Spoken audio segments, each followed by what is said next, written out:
I'm here at Magfest with writer Robin C Farrell. Thank you for speaking with me. Sure. I'd like to start by asking, this is your first work.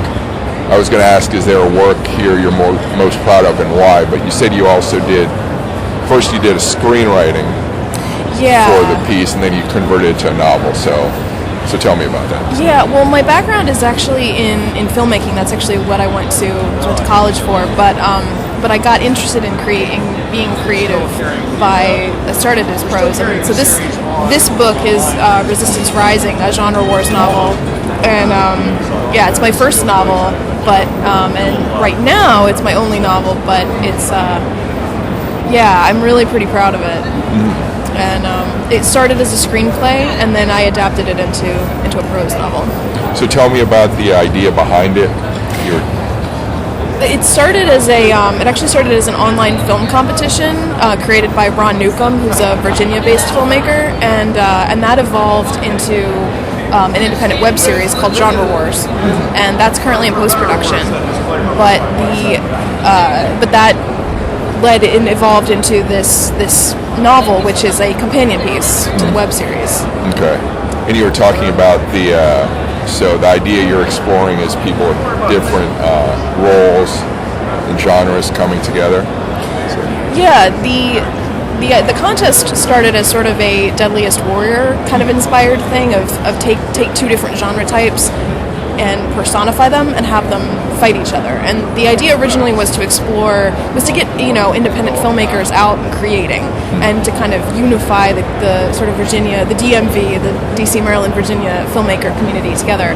And but that the team that I joined, led by Justin Moe, he had all these really interesting ideas, which was to create these cultures behind that and create kind of having all these cultures exist in one space and creating kind of a council.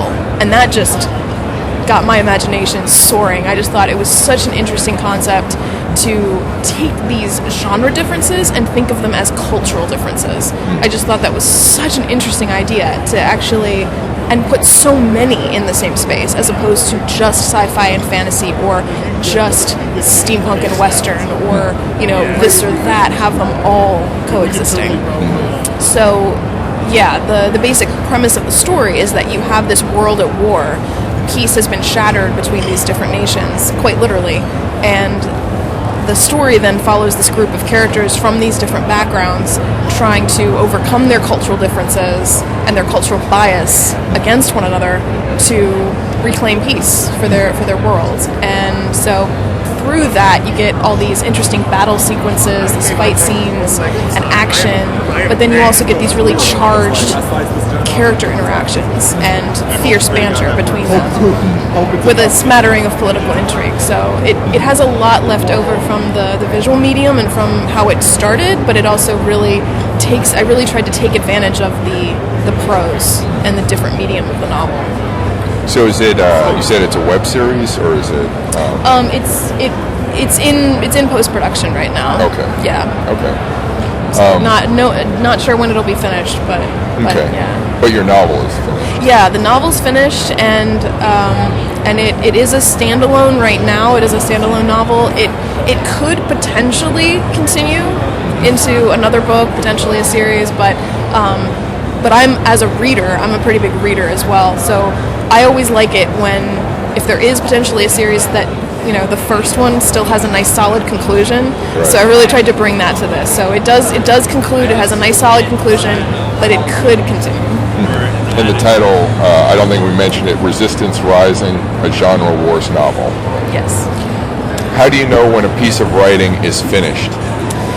Well, as I work for Duo Media Productions, which is a Maryland-based video production company, and Brian Pennington, who I work with, he has this phrase of, you're never done, you just run out of time. Yeah. And so for me it was trying to figure out, I could have continued to work on this, but it was just, I think, just intuitively. Being my first novel, I don't really know that I have a whole lot that I can really say as far as universally how you know when something's finished, but I know in my film work, a lot of it has to do also with getting feedback. I mean, I had a couple different beta readers on this, and I really tried to utilize whatever I could get from them. But also, I just, there was a sense of I knew that I was kind of ready to move on to a new project. So it was knowing that I was proud of this. This was in a good place, but I also was kind of eager to fall in love with a new project, so to speak. So what inspires you? Oh gosh. And that could either be what inspires you to keep working, or what things out there inspire your creativity. I mean, I think my go-to answer, I guess, would be I'm really inspired by character. I'm definitely more of a character-driven person, both as an audience member, but also as a creative. I find that, like, for example, an episode of Doctor Who that doesn't necessarily have the most complicated plot necessarily, but has a lot of character development, I'll take that over, a really convoluted plot, because I really like the characters. That's what drew me into Doctor Who, and that's what drew me into most of the fandoms that I'm in. Yeah. So I think and I guess this is gonna sound so trite, but possibility, if that makes sense. Like I'm a beginning cosplayer, and I really like when I have a steampunk Ariel that I do, and I find that, thinking of future cosplays, it's the idea of how can I take something and make it unique, and what possibilities can you put together. And genre wars, for example, is all about the possibility of what if you took these different genre types and put them together and actually really thought about why, as opposed to just, have them fight, actually kind of think about, well, why would they share the same space, and why would they coexist. So just touching on the cosplay, I was curious, do you design your own costumes, or do you put them together? Do you make them, or sort of? I know it's just a couple, right? Yeah, I only really have a couple. I'm actually I'm not terribly good at sewing. Yeah. So most of what I do is actually I'm one of those cosplayers that actually does a lot of just assembling of different pieces, which is really challenging. That's actually one of my resolutions for 2018 is to really buckle down and no pun intended, and really get some serious, take some serious classes in sewing, just to really perfect those skills, so that I can level up, as it were, to make cosplay a little bit more accessible. Because I do find that there are ideas that I have. I want to do. I saw a piece of fan art at AwesomeCon last year that had to do. It was a Green Lantern Princess Leia, and I thought that was just so genius. I can't remember the artist's name off the top of my head, but I loved it. I thought it was such a great idea. So something like that, I can't put that together with just different pieces. So I have to, and I really want to do that. So in order to do that, I have to level up. I have to expand my knowledge base.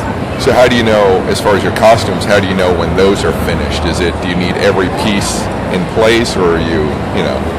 I think in the case of the cosplay, I try to really have a solid vision of what I want when I start, which is very different from the writing process. Yeah. I think so. I try to follow that, whatever my initial idea is. If I get inspired along the way, then it just kind of becomes, when does it feel right? And again, kind of intuitively. But my steampunk Ariel, for example, I knew that I wanted something purple. But I didn't. I remember the convention I was going to at the time. I think it was Baltimore Comic-Con. I wasn't able to get the right shirt, so I ended up just doing kind of it was just a white blouse that looked fairly Victorian, and but because I didn't have that purple, a lot of people thought I was a steampunk version of Mira from Aquaman. Yeah. And I don't know if I'm saying that right, because I don't know Aquaman that well, but like one of in the DC Bombshells series, they thought I was from that, and so that was definitely an indication. This is not finished. I need to make some changes. and I just had leggings on at that point. So since then, I've added a skirt with a bustle and all that. So again, feedback from other people at conventions, because I love the community at these conventions. I love that. That's my favorite part. Yeah. So it's more of an impressionistic costume in a sense, and not like perfect in details in a sense. Yeah, I would say so. I mean, there are little things that I really like having in that costume, but like I wanted to work in the dingle hopper somewhere, and that's changed a couple of times. But yeah, I would say impressionistic. Yeah, overall look. Yeah. Yeah. Okay. So as far as the writing, what is your most important writing tool? Is there something special you need in your workspace? Yes, and I would say atmosphere. When I was finishing, I find that it's really hard for me to just kind of sit down and write for 10 minutes. I really need to be in the right headspace. I've often compared like a serious writing session or writing focused to like settling into a warm bath, because it's really about getting into the right headspace for it.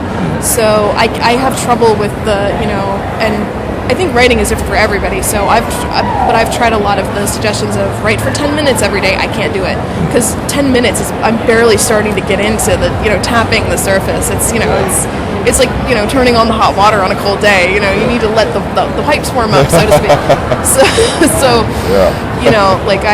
but I've and a lot of that is again the atmosphere. I like to be in a place that's quiet, or I won't use music necessarily, but I'll use sounds. I use Spotify, and I'll just put on different sounds of whatever, wherever the characters are. If when in Resistance Rising, there's a whole sequence that takes place at night, so I would have either like a crackling fire at night, or summer sounds at night, wood sounds and things like that, birds. That really helps me get into being in the same space as the characters. But I'm also in the film and production, so part of that is the sensory, the sensory details. So is that similar things with when you're designing or putting together a cosplay costume? Same kind of workspace situation, or totally different? Kind of different. I guess I'm still figuring that out, because I'm still so kind of new to cosplay. But I know my friend and I are yesterday we did a Miguel and Tulio from The Road to El Dorado. We did a take on that. So honestly, I guess I don't really have a workspace, I guess, but I do watching whatever whatever I'm cosplaying, just watching it over and over and over again. Usually, most of the time, it's been movies. So just watching the films over and over again, or listening to the soundtracks. Sometimes I'm a perfectionist, so sometimes I will, kind of get too much in my own head. So sometimes I'll put on like a comedy album of a comedian that I like to help kind of lighten my mood.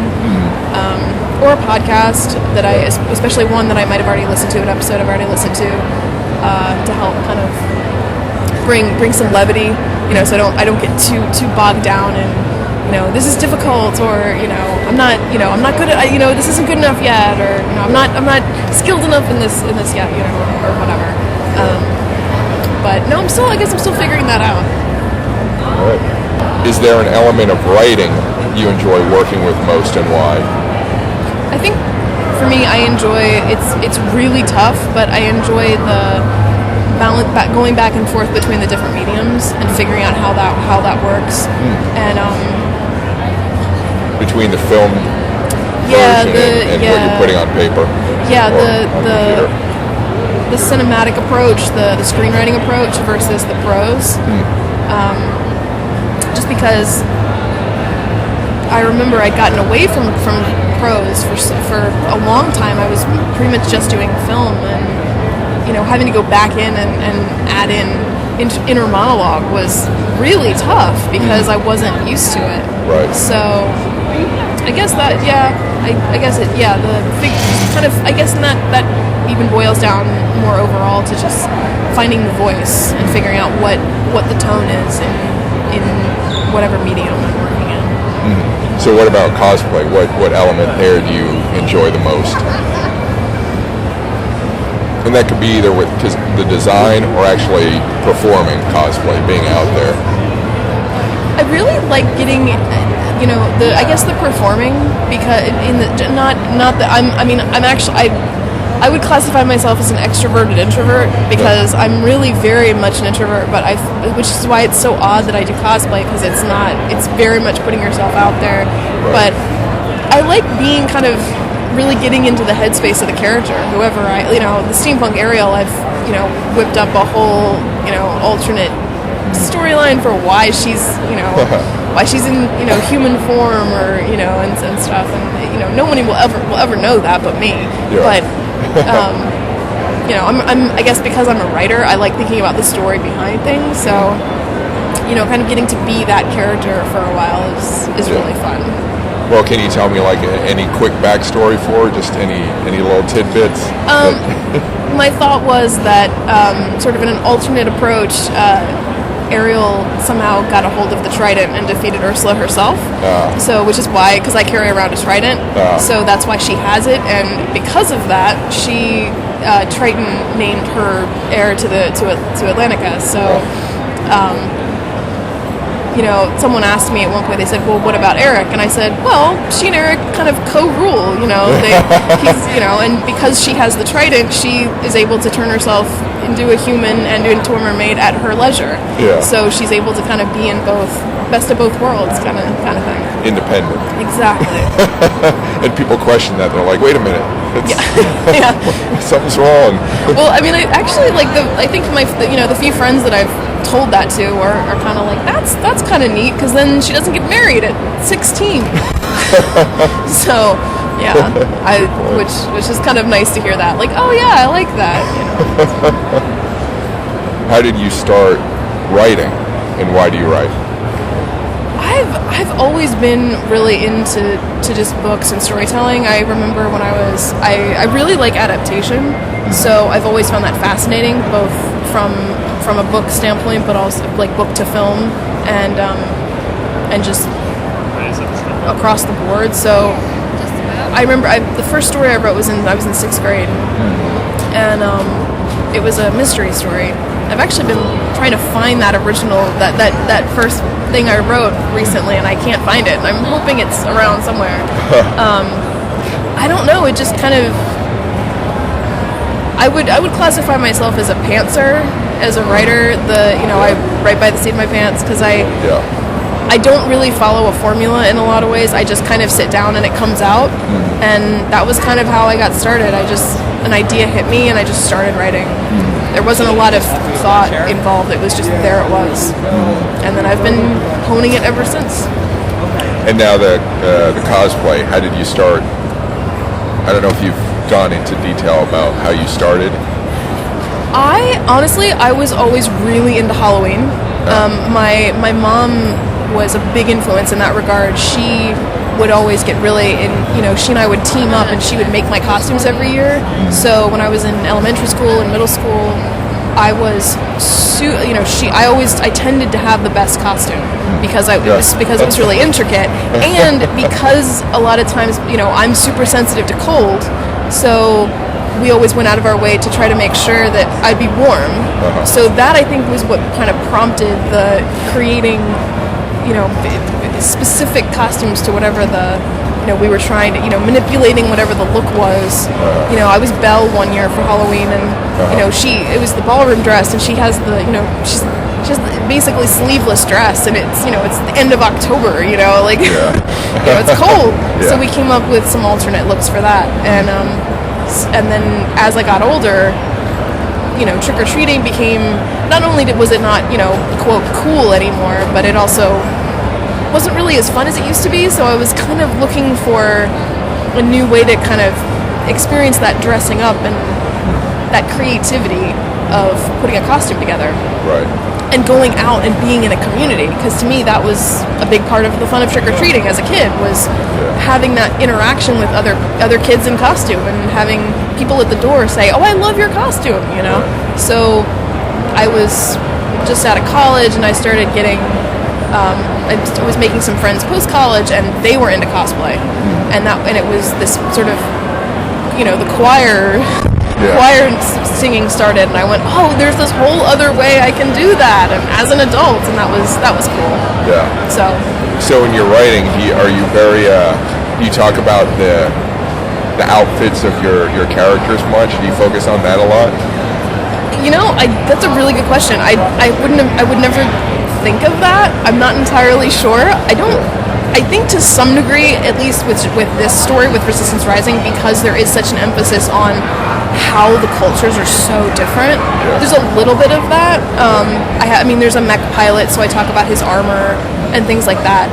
But something I did try very hard to do in writing this was not make it seem like it's an RPG situation, or like it is a gaming setup. I wanted to make sure they were real breathing cultures, so there's one point where someone realizes that he's not wearing his full armor, he just has on a male shirt, but he doesn't have on his plate armor, stuff like that. Right.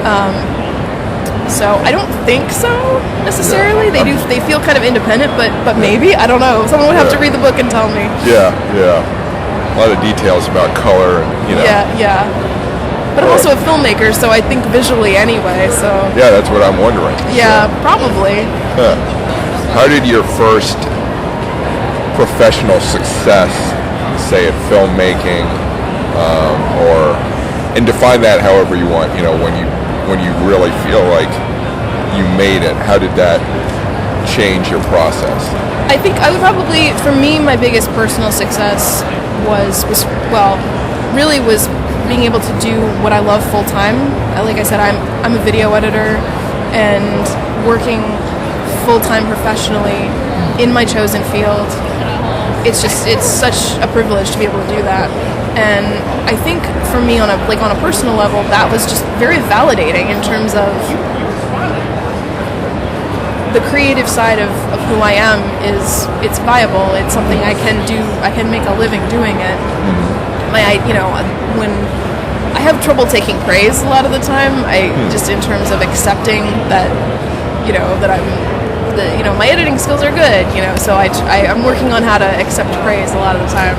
But having this team, professional team around me, go, yeah, we want to hire you to do what you do full time, not just freelance and not just here and there, but full time. That I think also helped me, push me to take more risks with cosplay, to go ahead and then as far as the book is concerned, working on the web series and putting this out to beta readers and having them say, this is good, I think you should finish this novel. I'd like to see where it goes, both in its reception but also in terms of its future, like the story's future.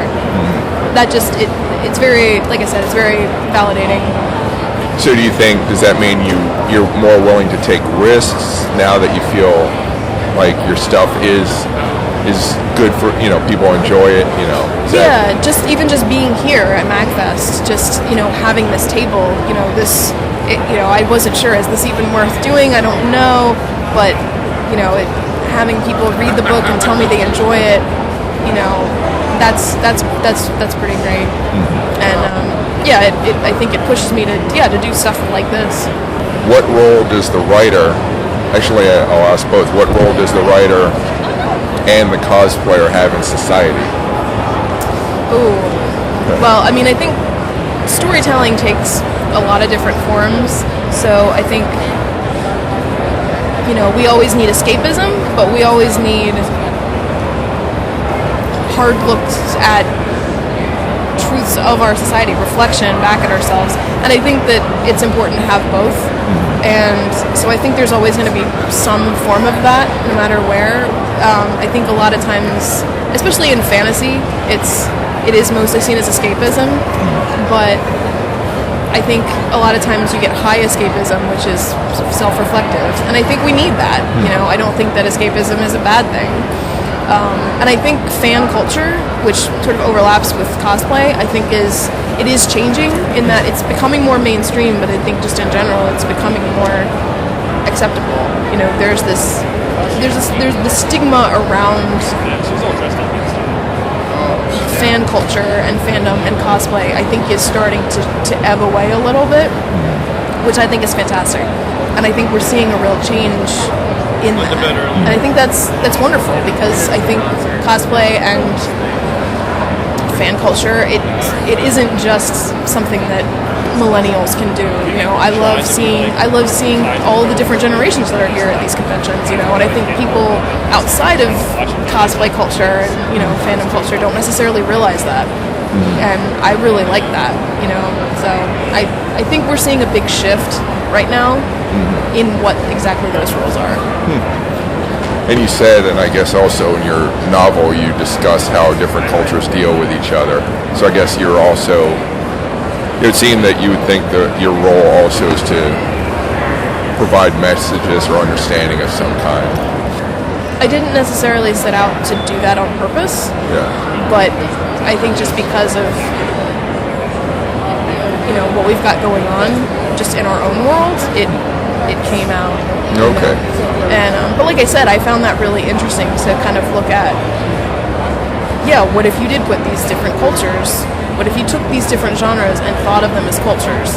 And immediately, that's just kind of what naturally came. Yeah. You know, there's the hint of authenticity to it, right? Yeah. What movies, books, artwork, or other creative media in science fiction or fantasy have inspired your work? Probably my biggest influence as far as the type of style that I like is the Vlad Taltosh novels by Stephen Brust. I really love those. I'm rereading that series right now, and I just love his style. I love Brust's style in those books, and I think that's the kind of tone and style that I aspire to. But I also really, really love the David Eddings Belgariad and Melorian series, just in terms of the way that he approached fantasy cultures, because that was the first time, those were the first books that I read where you had the different fantasy cultures, but it wasn't elves, dwarves, men, you know, it was just different variations on the same types of people, which felt more authentic. So I really liked that, and I would go back for inspiration there. And also Megan Whalen Turner's Queen's Thief series, because of the world building aspect that she has. It's fantasy, but it's heavily inspired by Greco-Roman mythology.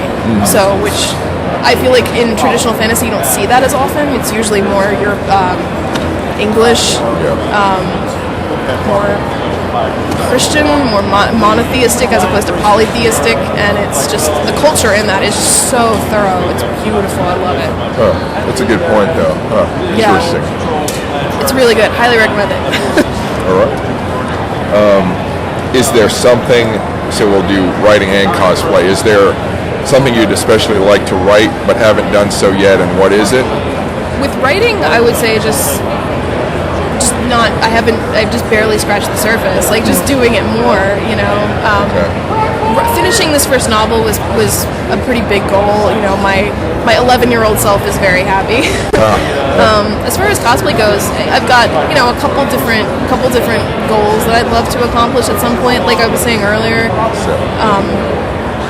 You know, doing more of the actual tactile sewing and making myself.